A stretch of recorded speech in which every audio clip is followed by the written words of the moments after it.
A CFL executive calls the XFL quarterbacks hamburgers and said Tommy Maddox was better. Longtime CFL coach and executive Jim Barker thinks that XFL QBs were below par in their inaugural 2020 season.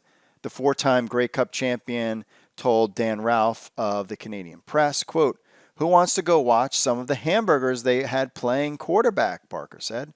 PJ Walker was fun to watch. He was an interesting guy, but I don't know if you'll ever see him in the NFL. Barker knows a little bit about the first iteration of the XFL.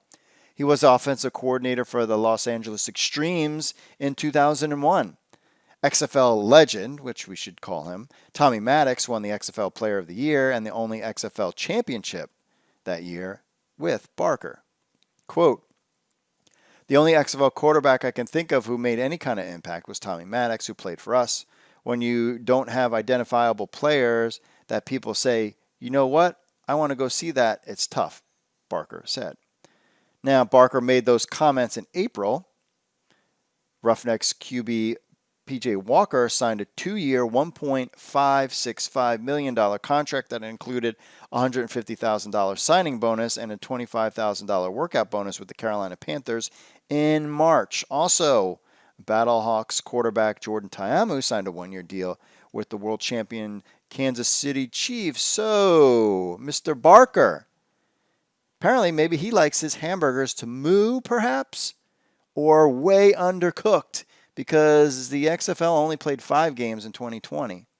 Walker and Ta'amu signed their NFL deals soon after the season was cut short.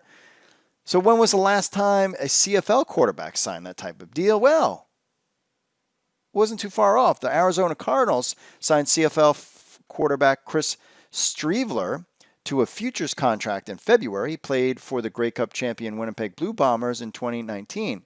So a Grey Cup champion QB gets a futures contract, and a hamburger gets $1.565 million.